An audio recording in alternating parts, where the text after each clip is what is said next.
Opposition లేక ఏ రోజు కూడా బిహేవ్ చేయలేదు.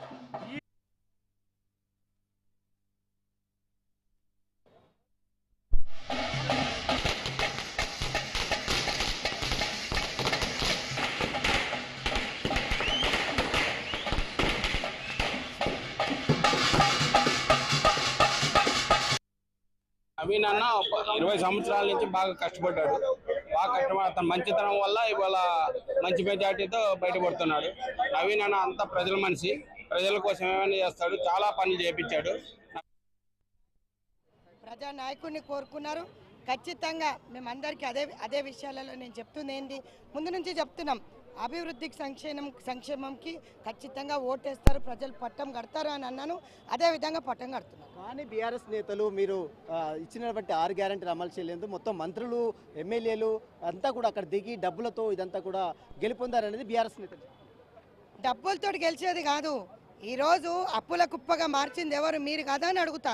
అక్కడ రోడ్లు డెవలప్ చేయకుండా, 10 ఏళ్ళు రేషన్ కార్డులు ఇవ్వకుండా, డ్రైనేజ్ సిస్టమ్ ఒకసారి వస్తే సునీతమ్మకి కానీ, బీఆర్ఎస్ నాయకులకే కానీ, బీజేపీ నాయకులకు చూపిస్తా.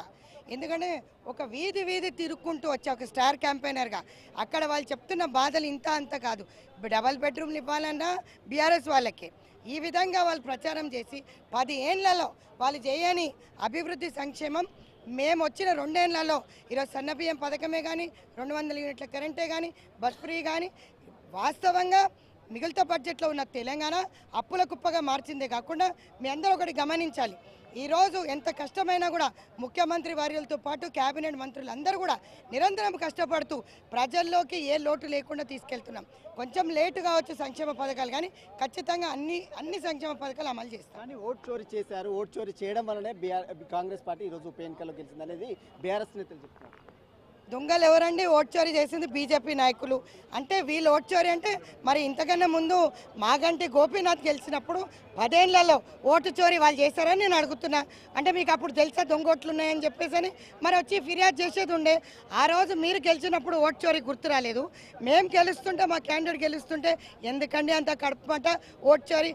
ప్రజా నాయకుడిని ఎన్నుకుంటున్నారు, ఒక యువ నాయకునికి పట్టం కడుతున్నారు, వాళ్ళ ఆ ప్రజలందరే తీర్పిస్తున్నారు.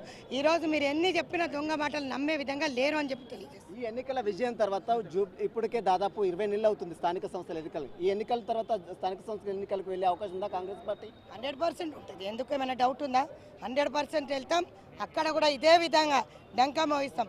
బై ఎలక్షనే కాదు, ఏ ఎలక్షన్ వచ్చినా 100% కాంగ్రెస్ కాన్ఫిడెంట్గా గెలుస్తుంది. కానీ బీసీ రిజర్వేషన్పై ఇప్పటికే హైకోర్టు, సుప్రీంకోర్టులో మీకు చుక్కెదురైంది. దాంట్లో ఎక్కడ కూడా బీసీ రిజర్వేషన్పై అమలు కాలేదు. ఈ విషయంలో ఎలా ముందుకెళ్తారు? పార్టీ పరంగా ఇచ్చుకుంటూ వెళ్ళిపోతాం.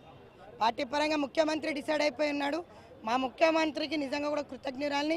నేను ఒక బీసీ బిడ్డనైనా కూడా బీసీలందరికీ కూడా ఈరోజు రిజర్వేషన్ కల్పించాలని చెప్పి ముందడిగేస్తూ ముందుకెళ్తున్న నాయకుడిని ఈరోజు అడ్డుగొట్టలు ఎంత వేసినా, బీజేపీ కానీ బీఆర్ఎస్ కానీ ఎవరు వేసినా అన్నీ ఇక్కడనేమో ఏకగ్రీవం అంటారు, అక్కడ పోయినాక మళ్ళీ కోర్టులో పిటిషన్లు వేస్తారు. సో వీళ్ళ ద్వంద్వ వైఖరి తెలుస్తుంది.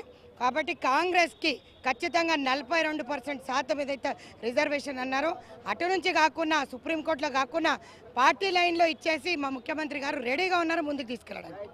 మొత్తం మీద జూబ్లీహిల్స్ ఉప ఎన్నికలలో ఇప్పటికే నవీన్ యాదవ్ భారీ మెజారిటీతో లీడ్లో కొనసాగుతున్న నేపథ్యంలో అటు కాంగ్రెస్ పార్టీ శ్రేణులంతా కూడా అటు ఆనందం వ్యక్తం చేస్తున్నారు. ఇప్పుడిప్పుడే కాంగ్రెస్ నేతలందరూ కూడా గాంధీ భవన్ చేరుకున్నారు. అటు టపాసుల మూతలతో వారందరూ కూడా సంబరాలు మిన్నంటి అయినటువంటి పరిస్థితి కనబడుతుంది. ఇక జూబ్లీహిల్స్ ఉప ఎన్నికల సందర్భంగా అటు ఓటు చోరీ కావచ్చు, బీఆర్ఎస్ నేతలు చేస్తున్నటువంటి ఆరోపణలకు సంబంధించిన ఇవన్నీ కూడా పూర్తిగా ఆవాసము. కాంగ్రెస్ ప్రభుత్వానికి ప్రజలు పట్టం కట్టారు. అభివృద్ధి అంటే సంక్షేమ పథకాలు, సన్నబియ్యం కావచ్చు, రేషన్ కార్డ్స్ కావచ్చు, మరోవైపు ఉచిత కరెంటు కావచ్చు, ఉచిత బస్ ప్రయాణాలు కావచ్చు, వీటన్నిటిని దృష్టిలో ఉంచుకొని కాంగ్రెస్ చేస్తున్నటువంటి సంక్షేమ పథకాల దృష్టిలో ఉంచుకొని ఈరోజు జూబ్లీహిల్స్ ప్రజలు తీర్పు చెప్పారనే వాదన అటు కాంగ్రెస్ నేతలు చెప్తున్నారు. మరోవైపు స్థానిక సంస్థల ఎన్నికలు ఇప్పటికే జూబ్లీహిల్స్ ఉప ఎన్నికల్లో గెలుపొందుతున్న నేపథ్యంలో వచ్చే స్థానిక సంస్థల ఎన్నికల్లో కూడా తమ పార్టీ ఖచ్చితంగా విజయం సాధించే ఆశాభావాన్ని కూడా కాంగ్రెస్ నేతలు వ్యక్తం చేసిన పరిస్థితి కనబడుతుంది. Vote studio.